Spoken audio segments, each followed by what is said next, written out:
Halo, halo, halo, baku dapa lagi dengan Kakak Film. Bagaimana kabar kamu semua? Kakak Film berharap kamu semua sedang baik-baik saja. Kali ini Kakak Film akan membahas suatu film yang sangat menginspirasi. Film ini dibintangi oleh salah satu aktor yang sangat terkenal, yaitu Pace Will Smith. Kisah nyata seorang milioner di Amerika yang ternyata pernah mengalami berbagai pencobaan sampai ditinggal oleh istrinya. Bagaimana kisah lengkapnya? Tak perlu berlama-lama lagi, kasih siap teh dan kasih hangat dan tong mulai. We share our love divine. Please don't make me wait again. Tell me when will you say yes?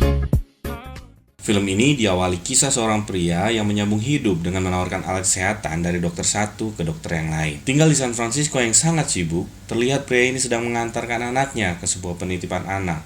Dialah Chris Gardner, tokoh utama film ini, yang sangat berambisi untuk mengubah taraf hidupnya. I'm Chris Gardner. Suatu ketika, dengan sangat terburu-buru, Chris memarkirkan kendaraannya dengan sembarangan. Hal ini membuatnya seringkali ditilang. Belakangan ini, Chris mengalami kesulitan untuk menjual mesinnya. Mungkin karena teknologi alat Chris yang terlalu canggih dan mahal. Dokter-dokter enggan membelinya. Suatu ketika, Chris bertemu dengan Pace Parlente yang sangat kaya raya, dan ia pun sangat terinspirasi. Chris merasa orang-orang yang dilihatnya hari itu terasa sangat bahagia, sangat bertolak belakang dengan dirinya. They all look so happy to me. Why couldn't I look like that? Malam pun datang, Chris dan istrinya, Linda, mengalami cekcok karena kondisi keuangan mereka yang semakin parah. Chris meyakinkan Linda untuk sedikit bersabar agar mereka bisa keluar dari keadaan ini dan mencoba melamar di kantor pialang ternama bernama Dean Witter. Don't talk to me like that, Lena. For 4 months now, Chris. My family, for you and for Chris. Keesokan harinya, Chris mendatangi kantor itu. Dia pun menitipkan mesin scan tulangnya kepada pengamen di depan kantor tersebut. Just like 5 broken resources. Twistle, he's in the main office. He oversees what are resources. Akan tetapi, pengamen yang tahu diri itu malah Hey! Don't move! Don't move! Stop it! Stop it! 6 months. hari pun berlalu. Chris yang sangat ingin bekerja di kantor itu sengaja menunggu dan menyerahkan secara langsung formulir pendaftarannya ke bos HRD. Mr. Twistle, Chris Gardner. Hi. Hey, I wanted to drop this off to you. We'll call you if we want to sit down. Yes, sir. Seusai dari kantor tersebut, Chris melihat pengamen yang membawa lari mesin scan-nya kemarin. Chris berlari sangat kencang untuk mengejar pengamen tersebut. It's called.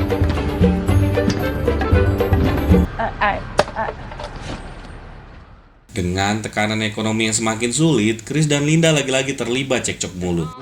Wait, listen, Linda. Whatever. I don't care.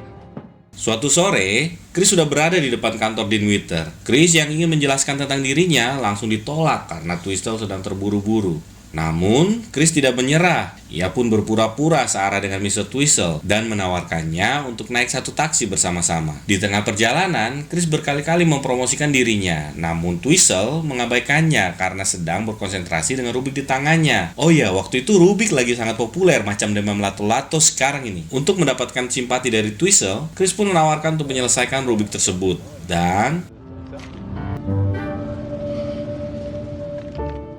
karena terkesima dengan Chris, Twistle lupa membayar argo taksinya. Goodbye. Okay. I'll see you soon. Yang mana artinya Chris lah yang harus membayarnya. Karena tidak memiliki cukup uang, Chris pun kabur. I'm sorry. I'm going to kill you. Dan karma pun terjadi. Karena terlalu memaksakan diri, mesin scan Chris tidak dapat masuk ke dalam kereta dan tertinggal di stasiun. Ternyata kemalangan Chris belum selesai. Sesampainya di rumah, ia mendapati istri dan anaknya sudah pergi. Chris merasa sangat sedih. Telepon berdering. Ternyata dari Twistle yang ingin mengabari Chris bahwa dia bisa mengikuti wawancara untuk menjadi pegawai magang di kantor tersebut. Hello? The day after tomorrow, in the morning. We're interviewing for the internships. Besok paginya, Chris langsung ke tempat penitipan anaknya. Tidak sengaja ia bertemu dengan istrinya. Dan untuk kesekian kalinya, mereka ribut lagi yang berujung istrinya sudah tidak ingin tinggal bersamanya. Yes, I want to leave. Di rumah, Chris yang tinggal bersama anaknya didatangi pemilik kontrakan dan meminta mereka segera melunasi tagihannya. I can't wait 1 week and you paint it. Keesokan harinya, Chris yang sedang mengecat kontrakannya didatangi polisi dan menangkapnya karena belum membayar tagihan tilangnya yang sudah menumpuk. Chris Gardner? Chris terpaksa ditahan 1 malam sampai urusannya selesai. Each parking ticket, otherwise you're staying. Chris pun menelpon istrinya untuk meminta tolong menjaga anaknya sementara. I'll bring him back around 6. Setelah dibebaskan, masih dengan pakaian yang seadanya, Chris langsung berlari menuju kantor Dean Witter untuk menghadiri jadwal wawancaranya. Para petinggi perusahaan tersebut terperangah melihat tampilan Chris yang hanya mengenakan jaket dan kaos kutang. Chris pun tidak punya pilihan lain untuk mengatakan apa yang terjadi sesungguhnya. Arrested for failure to pay parking tickets, painting my apartment. Chris berhasil memuka orang-orang tersebut, akan tetapi ia bimbang setelah menyadari bahwa setelah dia diterima, dia tidak langsung digaji, melainkan harus menunggu selama 6 bulan. Sedangkan Chris sangat membutuhkan uang itu. There was no salary. Not the only resource I would have for 6 months would be my 6 scanners. Malam harinya, istrinya datang membawa Christopher kecil. Dalam pertemuan yang dingin itu, istrinya mengatakan akan pindah ke kota New York. Chris tidak menghalangi istrinya itu. Ia hanya meminta agar anaknya tetap tinggal bersamanya. I gotta go. Christopher's staying with me. Kemudian, Chris mengajak anaknya pindah ke penginapan yang lebih murah. Hari itu, Chris mengajak anaknya bermain basket dan menemaninya menjual mesin scan tulang. Let's play some basketball. Okay. All right, then we're gonna go sell a. Sembari bermain basket, dengan penuh kasih sayang, Chris memberikan pesan ke anaknya. Don't ever let somebody tell you you can't do something. Not even me. Setelah itu, Chris melanjutkan untuk menjual mesinnya, yang ternyata berbuah manis. Thank you very much, sir. Yes, sir. Keesokan harinya, Chris memulai hari pertama program magangnya. Ia dan peserta lainnya begitu antusias mengikuti pengarahan dari manajer perusahaan ini. Di sela-sela istirahat, Chris keluar dan tak sengaja melihat orang membawa mesinnya yang pernah ketinggalan di stasiun. Chris segera mengejar orang itu. Sayangnya ia malah tertabrak mobil. You alright? Yeah.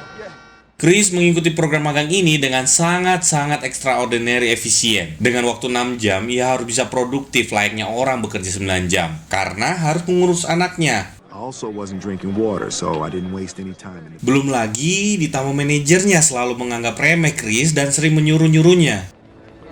Feeling underrated and unappreciated. Sayangnya semua kerja keras Chris ini belum membuahkan hasil. Selama 2 bulan ke belakang, Chris belum mendapatkan klien sama sekali. Ia akhirnya memberanikan diri menghubungi orang penting, CEO dana pensiun perusahaan besar bernama Pac Bell. Ya, kalau di Indonesia itu macam Asabri atau Taspen begitu ya. Bernama Mr. Walter Ribbon. Ajaibnya, Mr. Ribbon mau menemuinya untuk mendapatkan penjelasan tentang produk investasinya. Monday Night Football, buddy. Yes, sir. Thank you very much. Sayangnya, Pace Cukardel yang satu ini, manajer Chris, meminta tolong untuk memindahkan mobilnya, yang membuat Chris melewatkan kesempatan untuk bertemu dengan Mr. Ribbon. Chris Gardner, I have an appointment with Walter Ribbon.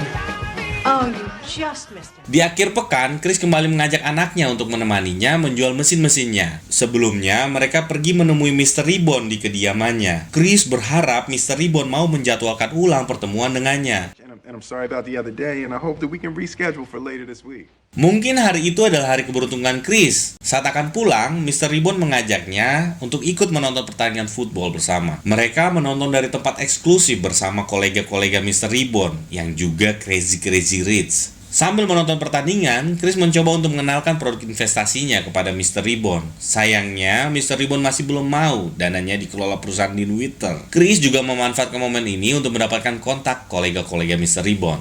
I've had a few ideas already, absolutely. Hey. 4 bulan berlalu, Chris berhasil menjual semua mesinnya. Semua terasa lancar, akan tetapi berubah dalam sekejap ketika Chris mendapat surat pajak. That's all the money that I have. You cannot go into my... There was only $21. I I was broke. Chris yang sedang kalut kembali mendapat keajaiban ketika menemani anaknya bermain. Ia melihat orang yang membawa mesinnya yang pernah ia kejar sampai tertabrak mobil. Ia langsung mengambil kembali alat itu dan berusaha menjualnya. Sayangnya saat akan dicoba, mesin yang dibawa Chris rusak dan tidak bisa dinyalakan. Doesn't seem to be functioning right now. Tidak hanya sampai di situ, seakan-akan derita Chris yang tidak ada habisnya, ia diusir dari penginapannya karena tidak mampu membayar tagihan.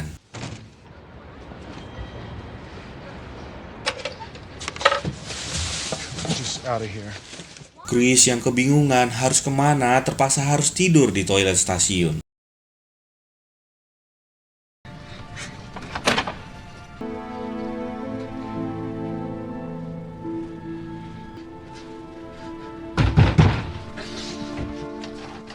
Hari berikutnya, Chris mencoba mencari shelter agar ia dan anaknya bisa tidur lebih layak. Mereka harus mengantri karena kasur yang tersedia sangatlah terbatas. Hey everybody! Seperti punya tenaga yang telah habis-habis, sewaktu anaknya beristirahat, Chris belajar tentang saham dan memperbaiki mesin scan tulangnya. Selesai melakukan program magangnya, Chris buru-buru mengajak anaknya untuk mengantri lagi di tempat penampungan itu agar tidak terlambat.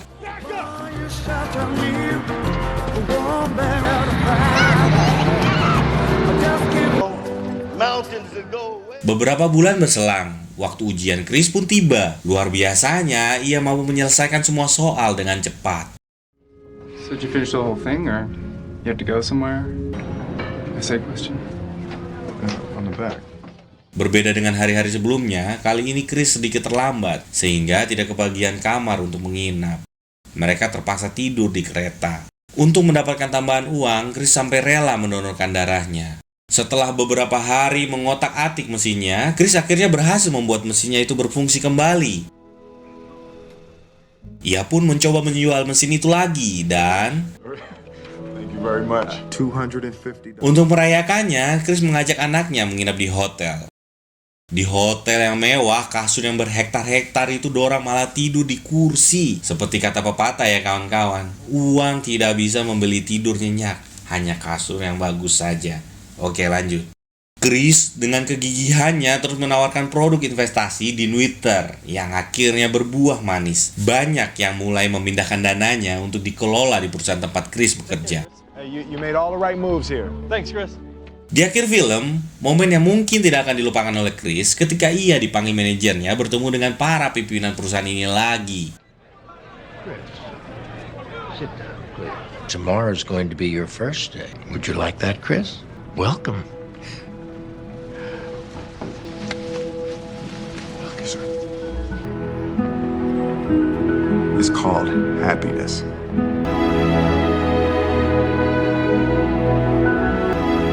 Setelah beberapa tahun menjadi top trainee di Twitter, tepatnya tahun 1987, Chris akhirnya membuka perusahaan pialang sahamnya sendiri bernama Gardner Rich & Co. Di tahun 2006, Chris menjual sebagian kecil kepemilikan saham perusahaannya dengan nilai jutaan dolar. Dan film pun selesai. Penyelesaian yang sangat mengharukan. Kakak Film pamit undur diri. Jangan lupa komen film-film yang mau dibahas selanjutnya. Dadah.